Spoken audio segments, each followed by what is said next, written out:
Hello, hi everyone. Welcome back to Woo Can Cook. My name is Wesley, and this is a show where we are slowly cooking our way through all of the food from my childhood. Today we're adding to our series on Chinese American food hacks with a shot at yet another snack food that I've been eating since I was a little kid, which is the popcorn chicken from Quickly.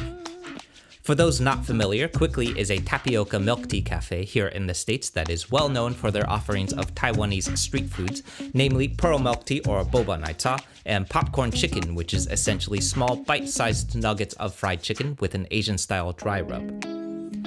Now, I've been grabbing snacks at Quickly for pretty much as long as I can remember, from as early as 10 years old as a way to keep my brother and I occupied while my parents went grocery shopping, through my college days at UC Berkeley, and even to this day here in Oakland, Chinatown, so there are definitely a lot of big nostalgia vibes with this one.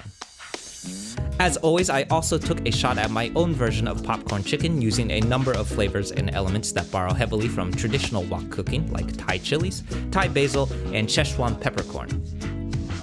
In addition though, I'll also be including some elements that definitely cross over into fusion territory, namely a buttermilk fried chicken batter, which is going to give us a super tangy quality more commonly associated with American fried chicken.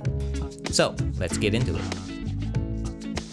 Okay, so to start things off with our Quickly version, you will notice that a popcorn chicken looks a whole lot like any number of the other forms of fried chicken from the Panda Express menu, many of which we have already done on this series. I'm going with some chicken thigh here for a bit of extra fat, then I'm slicing these into 1-inch pieces to keep things relatively bite-sized.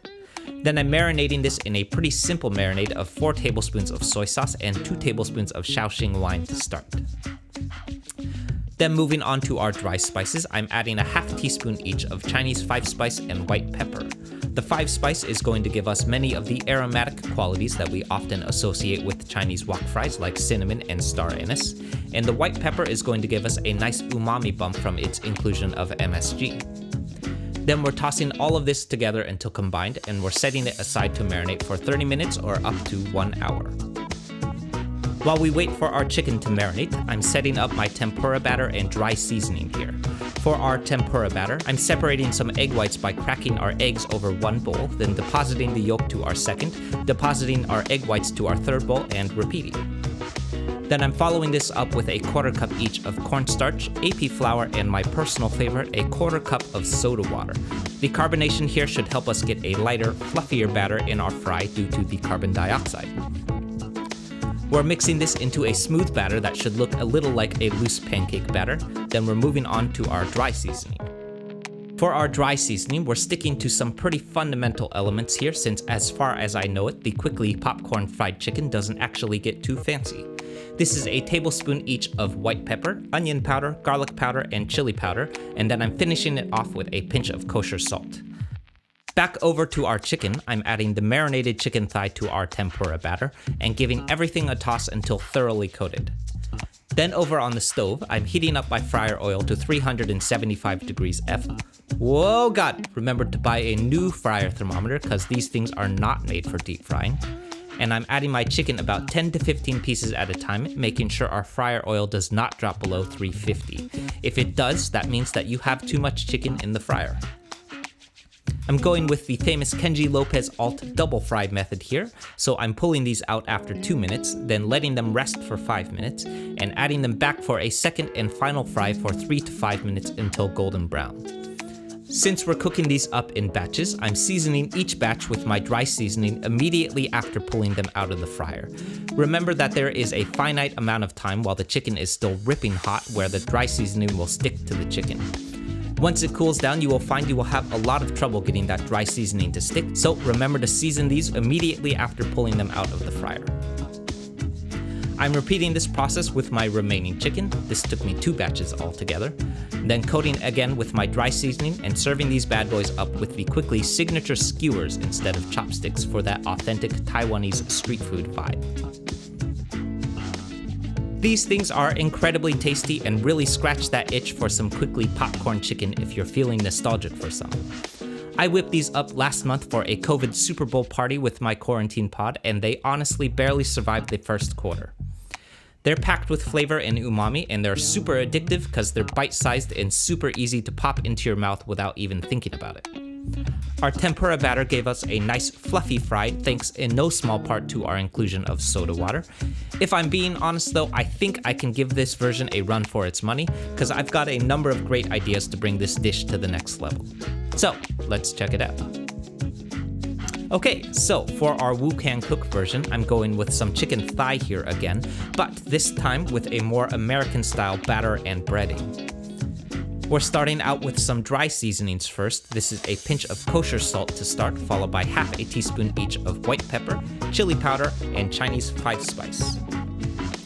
Then next, we're steering into American fried chicken territory with a couple sprigs of fresh thyme, followed by a whole cup of buttermilk.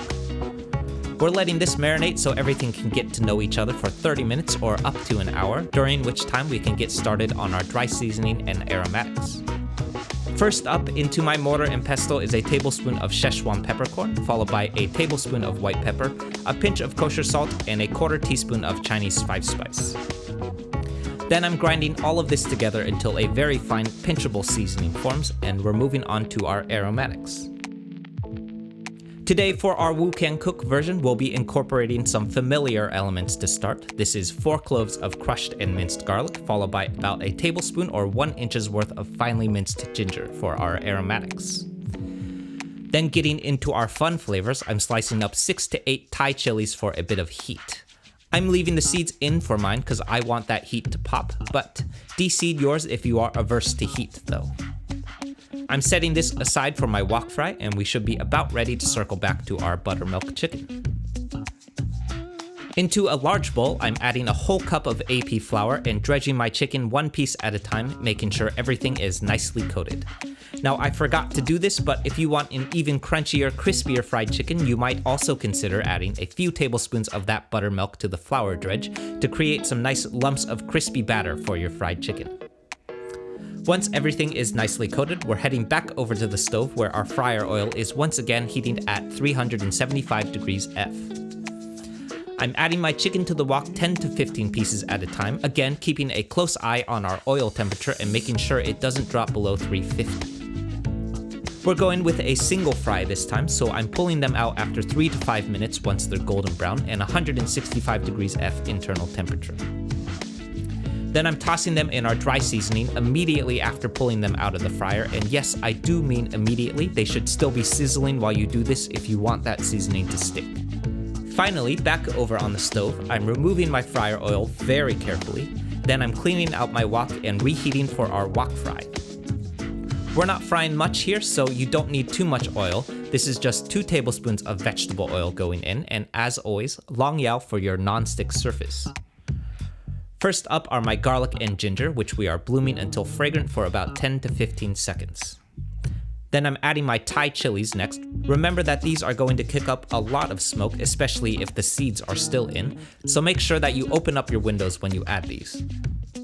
Then finally, my personal favorite ingredient, I'm adding my Thai basil for a nice licorice-like spiciness. As a quick side note, if you can't find Thai basil, it is not very similar to sweet basil, so I would either just leave it out entirely or maybe add a star anise pod to the chicken marinade to replace those licorice-like flavors. Once everything is nice and aromatic, I'm removing this from my wok and adding it to my finished fried chicken. This version of popcorn chicken is easily some of the best fried chicken I have ever made and absolutely goes miles beyond our quickly version. Oh man, that's really good.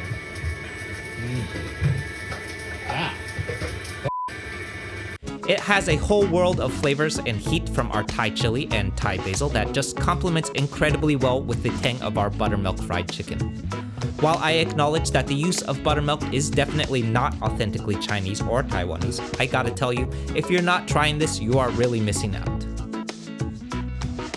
Okay, so that's it everyone. Thank you as always for tuning in and checking this one out. If you haven't yet, definitely check out some of the other Chinese American food hacks that we've done in this series. There are a lot of them now. I also wanted to say a quick thank you to everyone who has subscribed. We recently passed 2,000 subscribers, which was a big milestone goal for the channel. I'm so stoked to see so many familiar faces tuning in all of the time and checking out these streams and recipe videos. There's also a brand new Ed Sheeran remix over on the Woo Cooks Beats channel celebrating 2,000 subs, so hop over and check that that one out too if you haven't yet. As always, like, comment, subscribe, press some buttons, and do the internet stuff, and I'll see you soon.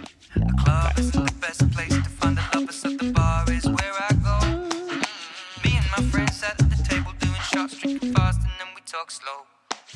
Come over and start up a conversation with just me, and trust me, I'll give it a chance.